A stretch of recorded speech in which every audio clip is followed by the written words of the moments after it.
Hey, I'm in the car that doesn't require the flashlight. You can see us so well. We just caught children smoking pot in the parking lot. Oh, what are you narking on the kids for? I didn't say which children. Standing outside like, Sarah, please, before the movie. Oh, I'm doing it wrong. We walked by and there was just like a cloud, like, pfft, and I'm like, Man. and then, oh, it's probably that group of children staying there giggling around their car. It was. It so was, and I was hoping they were going in to see like a hard drama like Southpaw or something. And then I'm also like, I hope that like we were more subtle than that when we went to go see Oogie Loves. Probably not. Oh, probably not, because we said 3 for Oogie Loves. Because we were being less than subtle, making fun of them 5 feet from their car. Like, we smelled it, and we burst out laughing, and Brad goes, "Real subtle, guys!" I was hoping they'd give me some. We went and saw Mission Impossible 5, And it was awesome. which was a delight. Yes, so much better than Vacation. That's true. The end. Even better than Vacation. 2 random people on the internet. Yeah. The Brad and Sarah show. The Brad and Sarah show. The stunning conclusion to the Brad and Sarah show. Mm-hmm. Probably. Probably. Well, there is that Dragon Ball Z thing next week. Oh, that's true. This movie is... I knew I'd love this movie. I love these movies. I love these movies so much. This movie was everything I wanted. Well, a couple of years ago, you found out that I'd never seen any of them, and so we watched all of them together. Mm-hmm. And the first 2, I was like, but then we watched the third one, and it was magnificent, and I've liked them ever since. I feel like the third one, they really kind of hit their groove, even though I really like the first one a lot. Mm-hmm. The first one is a very complicated film, but it's cool. I like it. The second one has its moments, but it's the worst one out of all of them. Mm-hmm. With 3, they really kind of hit their tone, and they hit a speed and they hit a style that really works for them, and it's continued on into this movie. Plus Simon Pegg shows up. But yeah, it's like a cool buddy movie, kinda, with Simon Pegg and Tom Cruise, and that's awesome. Like, they really hit their groove of, like, what dangerous thing is Tom Cruise gonna do now? Well, plus Simon Pegg was actually playing someone other than Simon Pegg, which is always fun to see him as. Yeah, I mean, he's certainly the comic relief of the film. Yeah, like, but Benji is like a sort of a different person than he usually plays. Oh, sure. And like, there's a scene at the end where Benji's just like crying, just sitting stone-faced crying, and it broke my heart. Yeah, this movie is intense, man. This movie's really fucking intense, and what I love about this one is that, yeah, like, Cruise is doing the Superman Cruise stuff, like hanging from an airplane, jumping off shit, riding motorcycles, but He seemed more humanized. that's in this exactly. He's like, they give him like a vulnerability in this movie when like he does, like, when he, he tries doing the cool thing of sliding over a car, but a minute ago he almost died and had to be brought back with fucking movie. So his brain was still not completely oxygenated, so he just kind of like flopped over the roof and onto the floor, and Simon Pegg's like, "Should you be driving?" He's like, "Shut up! I can do it." Slamming into shit.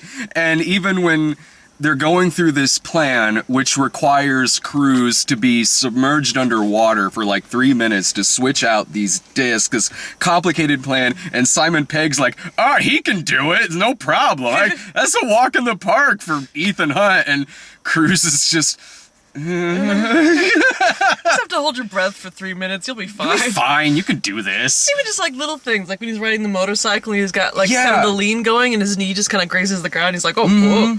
In the opening, he gets shot in the opening scene. Like, there are sequences where, he's fighting a dude in the opera, and for a little bit, he is kind of getting his ass handed to him. They made a short joke, which I enjoyed. Yeah, the guy he's fighting was great, because he's like every bad Russian action movie bad guy. And he's twice as tall as Tom Cruise. And the other like down on the ground kind of wrestling, and then they both go to stand up, and Tom Cruise like merp, and the guy just like keeps going. And I really love that about this movie, is that like, yeah, he can do all this shit still, but he is getting hurt. He is taking a beating. He is getting shot. But he's still doing awesome ass stunt work in this thing. Hell, the scene that you see on the poster and all the previews and everything where He's like hanging off the plane. yeah, that's like the first minute of this movie. Yeah, it's pretty much like that you pan across a field like we're playing the Larch game from Monty Python, and they're like Benji, and he just like pops up like, what?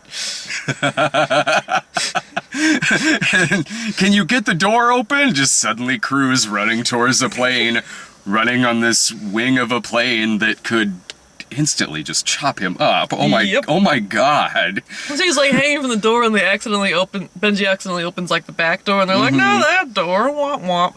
And so he opens the right door, and Tom Cruise gets sucked in and almost blown back out to the back door. Yeah. Like catches himself, he's like, I like seeing Ethan Hunt like, I almost died. I love seeing that shit. And I like this one better than Ghost Protocol, and I loved Ghost Protocol. But I think what really makes me love this one even more than I did Ghost Protocol is this one had infinitely a better villain than Ghost Protocol did. yeah. Ghost Protocol, the villain was Michael Nyqvist, who I love, but they didn't give him anything to do in the movie. He was just kind of barely there. In this guy in this This movie, guy's terrifying. fuck, he's like a cross between like Dieter from SNL and an exploitation movie Nazi doctor. I was getting like the wormy guy from Lost, the terrifying one, that is now on People of Interest. Ben. Yeah. And the kind of weird guy on Psych. Which one on Psych? He's got like a girl's name, and he shows up every once in a while. He's also one of the McPoyles. Oh yeah, okay. Yeah. Jimmy Simpson. Yeah. I was getting a vibe from that and a little Robert Carlyle thrown in there too. I can see that. Like for But the just terrifying and German and just like just black turtleneck. calmly murdering people. Yes, he's the general plot of it is that there is this syndicate that was kind of put together like by MI6 just as a theory, but they didn't think they'd actually do it, but then this dude did, in which there's this syndicate of just these murderers who are these former agents who are going around wiping out chancellors, prime ministers, anything that they perceive as any sort of threat. Yeah, they killed like an entire village just to start a civil war. Yeah, like causing like plane crashes and shit like that.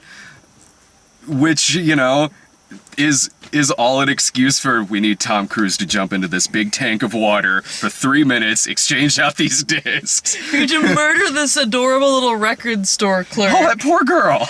Just so that Tom Cruise will have a reason to go kill Crazy. I love Murder like Crazy the first Cruise. 2 minutes of the movie. Yeah, He goes to this yeah. record store. They have like a long, contrived conversation about jazz. And then he goes in with the record, and it's going to be like his mission, except it turns out to be like, psych, we gotcha. And I think the jazz thing was supposed to be like their code conversation. yeah, that's what I meant by contrived. Oh, sorry. But then McPoyle shows up, and he just shoots the little record store girl and gasses him out.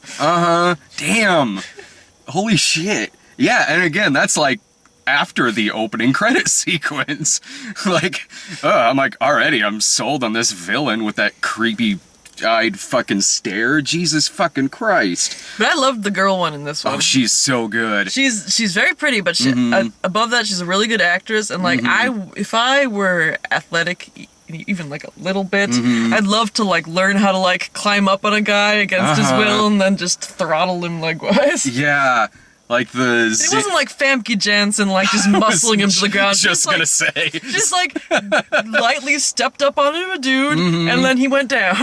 And then she like dusted herself off and put her shoes back on. She is amazing in this. She's so good. Like, she saves his ass several times in this movie. And they kind of do like a Spy Who Loved Me kind of thing with the two characters in this, where they're both like working towards essentially the same goal, but they're both working for different governments. And I like that. I like that about this movie. Spy Who Loved Me is one of my favorite James Bond movies. And I like that they kind of downplayed the romance aspect of it. I mean, she asked him to run away with her at one point, but it seemed kind of perfunctory. Like maybe the studio asked for it, because generally they're just like friends, you know? Yeah. They hugged goodbye at the end. And that was sweet. It was sweet, and we didn't have to try to buy Tom Cruise liking a lady. Aw. Well, no, of course not, because he's still got his wife in this movie. That's true. I forgot he released her out into the wild. I forgot. Yeah, I was half expecting like another cameo from, because at the end of the fourth one there was a Michelle Moynihan cameo at the end of it. She doesn't pop up in this movie unless there's a scene during the credits where she does. But no, she didn't. I was surprised by that. I was surprised she didn't pop up again in this movie. I kind of wanted them to give Benji a love interest, because like my brain kept likening this movie to the Fast and the Furious, like the late good ones.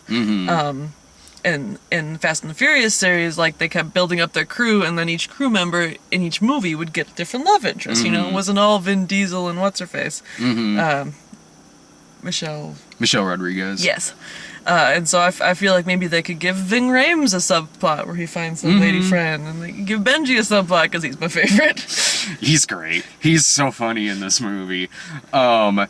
Like when you first see him, he's playing like Halo 5, and he's working for the CIA because their group is like shut down in this. They do the thing like this has been on like 24 and stuff like that before, where you always have some new head of like the CIA where they're like, you're too dangerous, like Loose cannon. You're loose cannon, like, yeah, we saved lives, you blew up Vienna. Like stuff like that. And like in his defense, they did blow up Vienna. This is true. And that's like kind of the stuffy one in this movie is Alec Baldwin. He's really good. He was always great when he shows up in something. Yeah. He was the high point of freaking Aloha. I'm sure. He was the high point of that trailer. It's great looking at the careers of the Baldwins. You got Alec Baldwin in this, and then a month ago I saw Stephen Baldwin in Faith of Our Fathers. Poor Stephen Baldwin. Well, now both movies are amazing for two completely different ways. Different reasons. Well, Stephen Baldwin was in Usual Suspects, which I enjoyed. This movie is and he was in Biodome, which I also enjoyed. This movie is for completely different reasons. Yeah, from the writer of Biodome, The Usual Suspects. Sorry, I get Biodome and The Usual Suspects confused all the time. You know that one where Pauly Shore turned out to be Kaiser Soze? I'm trying to think of one single thing that Biodome and Usual Suspects have in common, other than Stephen Baldwin. Other than Stephen Baldwin, they're both in color. That's true. You could They smoke both involve pot and watch subterfuge. both of them. Maybe that's what the children are doing. They're just breezing right past the movie theater, and they're gonna watch Biodome on their laptop. Wow. Like, apparently the Biodome's still popular with the kids these days. The 90s are back in a real way. Pauly Shore 90s? I don't know if I can get behind that 90s. I mean, are we talking like Encino Man Pauly Shore or like Jury Duty Pauly Shore? Biodome Pauly Shore. I don't know about that. At least it did have William Atherton in it. There was that. I watched Biodome an embarrassing number of times in high school. I did too. I saw it once. You singed it. Sorry. I think I only did see that movie once. Like, even then, I was not a Pauly Shore I kind of fan. want to watch it again, because I haven't seen it in, like, 15 years. Let's see how that holds up. I'm sure it's held up magnificent. I want to live with the dream that holds up. That's why I haven't seen Encino Man in 15 years. He's a caveman. No, George of the Jungle has actually held up remarkably well. That's a good movie. It is a really good movie. That's a fun movie. I love that cartoon, and I love that movie. Ursula, sleep sweet. Yeah. Is that Leslie Mann in that movie? Yeah. Again, another movie better than Vacation that had Leslie Mann in it. My favorite part of that movie is when they're like looking at like the scenic vista, and the narrator's like, they gazed upon it in awe, and everyone goes, "Oh." Yeah. Like, no, like, ah. And they're like, "Ooh." I've seen that movie in a long time. Mission Impossible 5. Oh, so good, you guys. So good. Really good. I wrote down a phrase on my arm. Oh, yeah. Because there's this one part where it's the part where he has to dive into the water, and they're kind of like discussing their plan ahead of time. And basically, the reason he has to dive in there is because he has to switch out a chip so that when Simon Pegg goes in, that they'll recognize him as this other guy. And he's saying, if you don't do it, I'll be arrested and I'll have to spend the next decade playing mummies and daddies in jail with a Ukrainian strangler. And I'm like, playing mummies and daddies, that's adorable. I saw you. So I pulled out my pen and I wrote you can't see it, I wrote playing mummies and daddies on my arm. I saw you over there writing on your arm. That is a phrase I'm remembering. I like the that. British version of playing doctor. Yeah. I was like, did she forget to write down a trailer earlier? No, And then she forgot to write down playing mummies and daddies. I figured, you probably... I figured I mean, I didn't know it was that line, but like, I was like, oh, she must have really liked a line that was like just said. I did. That scene was intense, man. Like, Cruise is like... Well, I can't watch movies where people are just like underwater and there's the threat of suffocation or head implosion. So when he dived in there, I'm like, oh no. So I was kind of watching it like this. Why didn't they give him one of those like mouth breathers? I was like give him a plastic bag full of air, all right? The whole premise is that you can't bring anything metal down there because there's metal sensors. And so it's like, no air tanks. I guess I get nothing in way of air. Then there's no options. Plastic bag. It's a big old plastic bag. We bought a thing called the Super Balloon at Five Below last weekend for Buford's kids because we were going to go visit them. And it was basically this 10-foot long plastic bag that you filled up by running with it held open and then just rubber band it on the end. That would have given him like 5 minutes easy. Yeah. Yeah, and then that thing swinging around would have like cracked it open somehow. The second I got bonked into by that thing, all the air would have rushed out of me and I would have died. Yeah, holy shit. I'm like, this movie's so good because, like, I mean, he's gonna do it. Like, that Simon Pegg's not gonna die or anything like that, but it's just nail-biting. It's nail-biting. Even the end, like, it's like, okay, well, I know they're all not gonna blow up, but holy shit! Like, Simon Pegg's really scared, and I'm scared too. He was so scared, he was crying. He had, like, we're getting into spoilers, obviously, but he had, like, a bomb strapped to his chest, and he was having to sit there, and he had the bad guy in his earpiece. So he wasn't talking as himself, he was talking as the bad guy, but with tears just streaming down his face. It broke my heart, it really did. Oh my god. And I love that bad guy. I love how they capture that bad guy at the end too. Because he said he was going to put him in a box. Yes, that was so good. Like, the guy took his breath just continuing to shoot at Tom Cruise through bulletproof glass. Just bang, bang, bang, bang, bang. And then just up against the glass, just watching him. I hope that guy comes back in the next one. What the hell are they gonna do in the next one? Harkening back to, like, Philip Seymour Hoffman.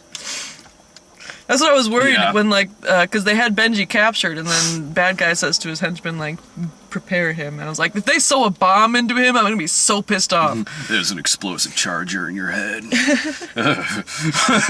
No.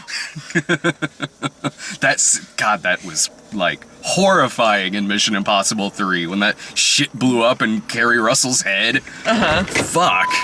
I forgot about that. I didn't. We've been doing this in your car for a while. It's like, oh yeah. Oh, I thought you meant you forgot about the bomb, but yeah. No, I'm sorry, the door opening thing. Oh, I remember that bomb going off in the head every night before I go to sleep. Now I lay me down to sleep. I pray the Lord no one sewed a bomb into my head. And this movie didn't really have, like, the type of scene, I guess, where, you say Cruise creeps you out, where he's like... he seemed like an actual person in this movie. No, I shouldn't say that.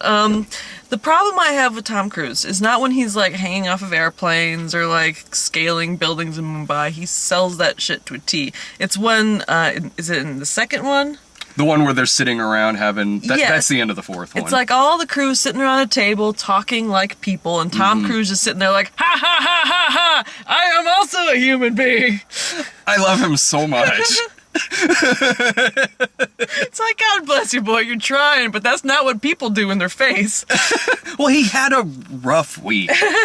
He was chased by like a sandstorm and like scaled the tallest building in the Kick world. back and laugh like someone who's never heard laughter before. I love him so much. No, that's not to say I don't like him, it's just every once in a while it's like you have to wonder if maybe he's an alien wearing like an Edgar suit. That would make me love him even more. He's Meet Dave of Action Heroes. Yes, this tiny little like grimacing Tom Cruise is driving him in his head. Damn, Meet Dave can act. When he was on The Daily Show, he said something to Jon Stewart, like, he's like, I don't know if I can keep doing this much longer. And Jon Stewart goes, I think you can. Oh, well, if you say so. Okay. In his defense, Jon Stewart was being very funny. I hope we get more dark Tom Cruise movies, though, in the future. One of my favorite movies of his is Collateral. Collateral was fun, which is the one where like he goes underground and meets the mole people. Oh, Oblivion. Yeah, that one looked good. I That never was actually so saw good. it. Ah, Oblivion's so good. And really the only one I can think of in terms of recent Cruise movies that I didn't like was Rock of Ages, but I loved him in it. He was easily the highlight of the movie. It was just a terrible movie, but that was one of those movies where, like, when Brian and I went to go see it, it was like we hesitated to complain too much about it because that was the same night you were at That's My Boy. No, I remember. No, Rock of Ages is based on like a Broadway play, which apparently Chris Hardwick was in when it was in Oh, California. really? Yeah. Right on. So maybe it was just they had a hard time transferring it to...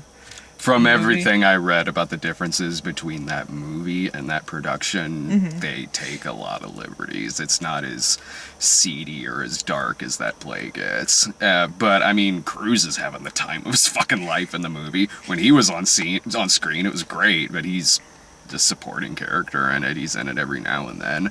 Yeah, that's the thing. Because I love the musical Rent, but the movie is just not my thing. I've never seen that all the way through. Don't bother.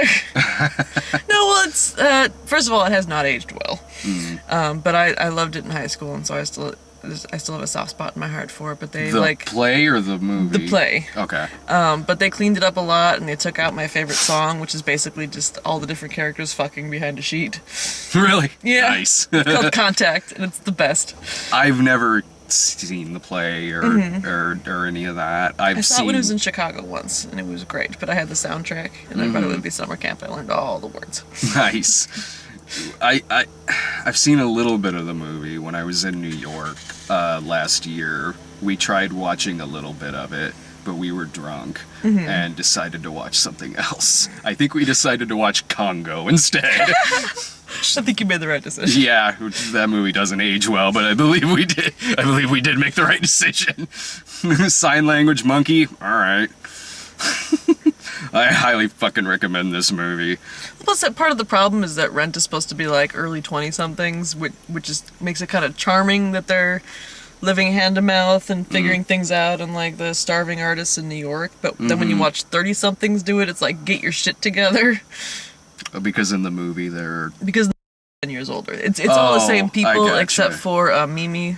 They recast that one because she announces that she's 19 in one of the Oh songs. no. But past that, yeah, it's all just the same people, but 10 years older, and it's the Clerks 2 problem for me, where it's like, you should not still be doing this, you're 10 years older. At least that was like the plot of Clerks 2, is that they shouldn't be doing this anymore. Oh, there is also that prequel they got coming out to Wet Hot American Summer. See, that's funny, though. Yeah, I mean, that's spoof, so that's cool. I can get behind that. Plus, we get to see how Bradley Cooper and Michael Ian Black's character get together. Yeah, that's true. We get to see how the can comes to being. I guess H. John Benjamin is actually in it, now. Yeah, does he get reincarnated into a can at some Maybe. point? I just wanted you to know I could suck my own dick. I love that movie. I'm gonna go and hump a fridge. What? I said I'm gonna go hump a fridge. And then they roll the fridge out and he humps it off of the... so good. Great so good, fucking you guys. movie. The final thought, Wet Hot American Summer. Excellent. Watch it with the deleted scene where they all go into town and get hooked on drugs.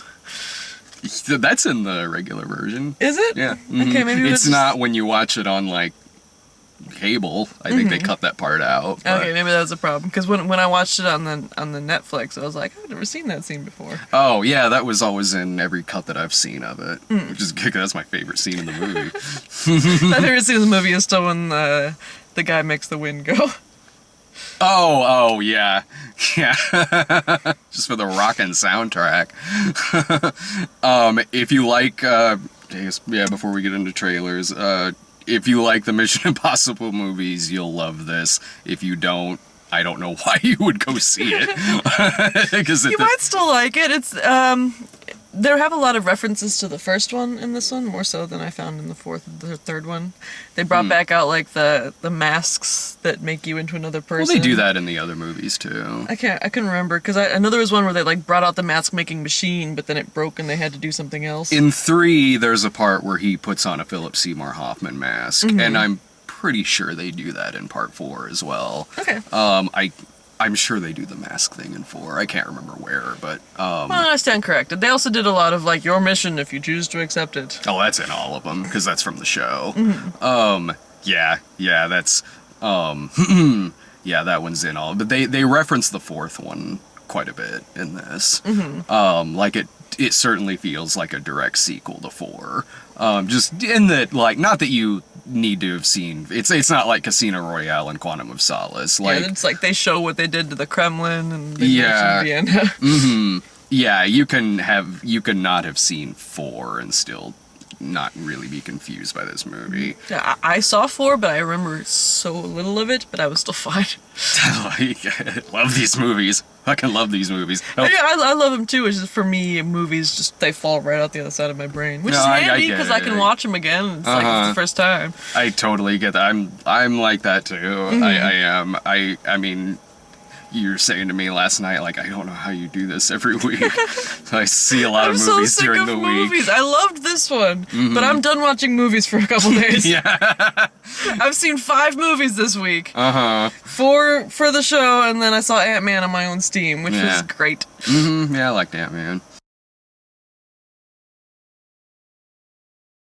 What trailers did we get? Okay, so We got a lot. We got No Escape, and my handwriting's much better on this one because I didn't turn the house lights down until like the movie had started. That's the only reason I noticed. Which one was No Escape? That's the Owen Wilson, Pierce Brosnan, Ow! where they're stuck in like a civil war in a third world country. Every time I see the title, I'm like, that's not the Ray Liotta prison movie.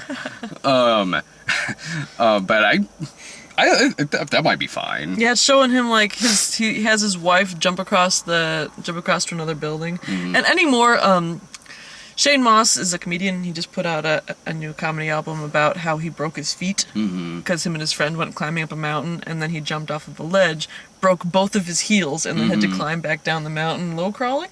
And in it, he mentions that apparently the maximum safe distance you can jump down is 8 feet.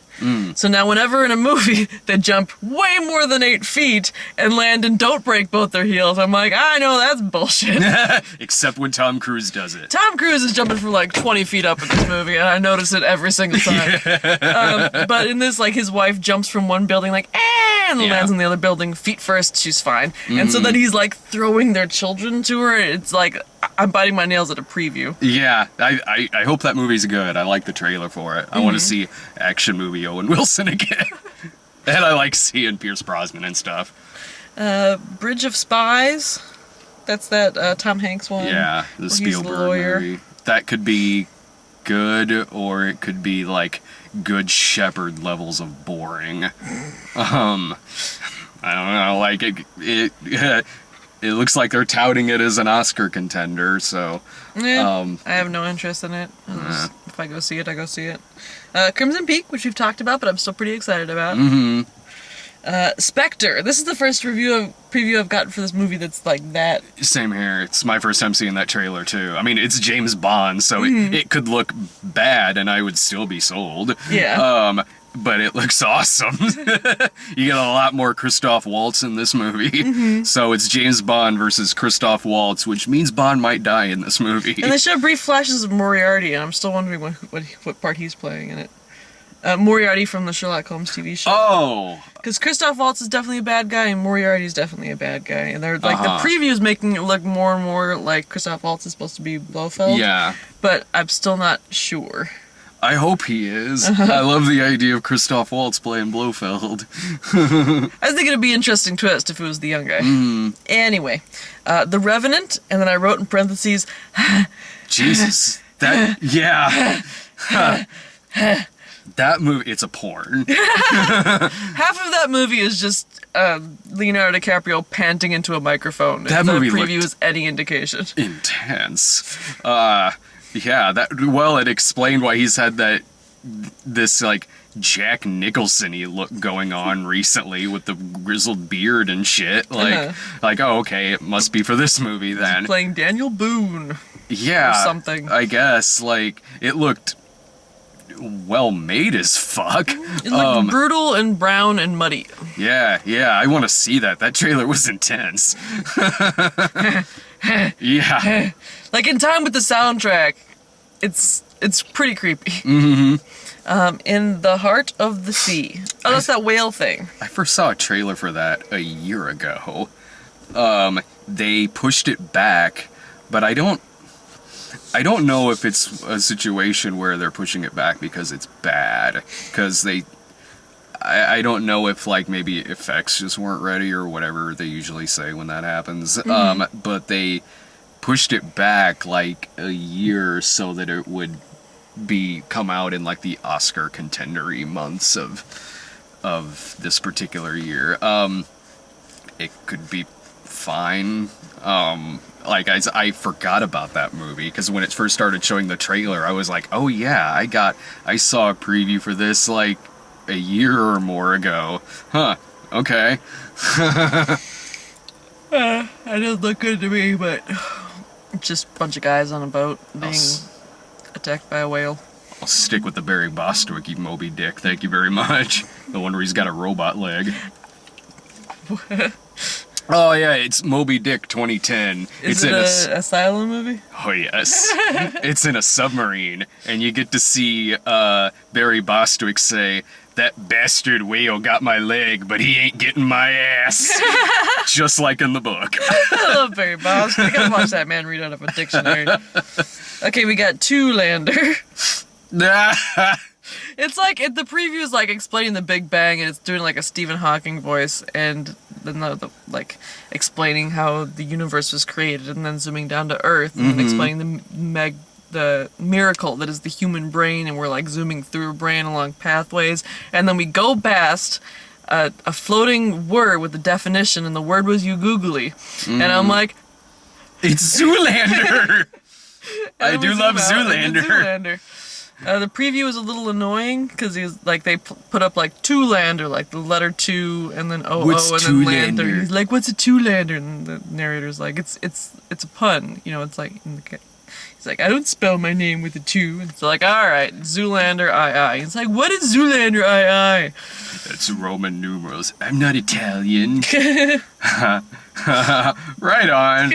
I love the first one. I love the first one, and I'm willing to see this just on that merit. Should bring Buford to that too. Does Buford love? Hates the first one. What? Oh, that makes me sad. He hates Zoolander. It's so funny though. That's what I keep trying to tell him. It's silly. Oh, whatever. He's allowed to not like movies. 13 Hours. Oh, yeah. The Michael Bay Benghazi movie. Oh, right. Because it's John Krasinski. Yeah, I'm like, hard-ass Krasinski. Well done to like a serious movie. Yeah. And then it's like directed by Michael Bay, and I'm like, oh.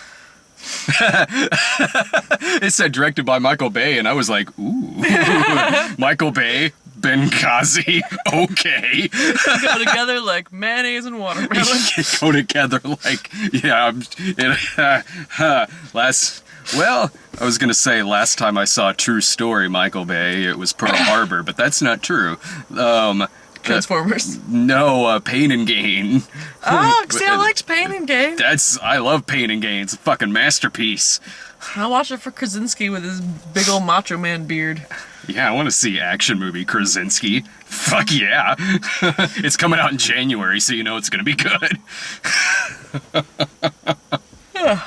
Was that the last one? That's the last one, and then Playing Mummies and Daddies. Oh, that looks which so is good. still adorable. They're playing Mummies and Daddies. Next week is Fantastic Four and The Gift. So I'll probably be at both of those. And also I think that Dragon Ball Z thing is next week too sometime, but not Thursday, like some other time during the week. And Dave's back in town next week, and he said he'd go to Fantastic Four, would you? Sweet. It's been too long since commenters have yelled at Dave. Excellent. I'm sure he'll love that movie. I'm sure he hasn't already decided he hates that movie. Oh no, he's going in fresh. Has Yeah. not seen a single trailer. I think he said, "Oh right, I should probably go see that train wreck." Well, yes, Dave, you should go see Trainwreck. It's a really good movie. That's exactly what I said. You guys go see Trainwreck. Yeah, goes Trainwreck, Mission Impossible, really anything but Vacation. Don't see Vacations. Don't see Pixels. Probably don't see Paper Town.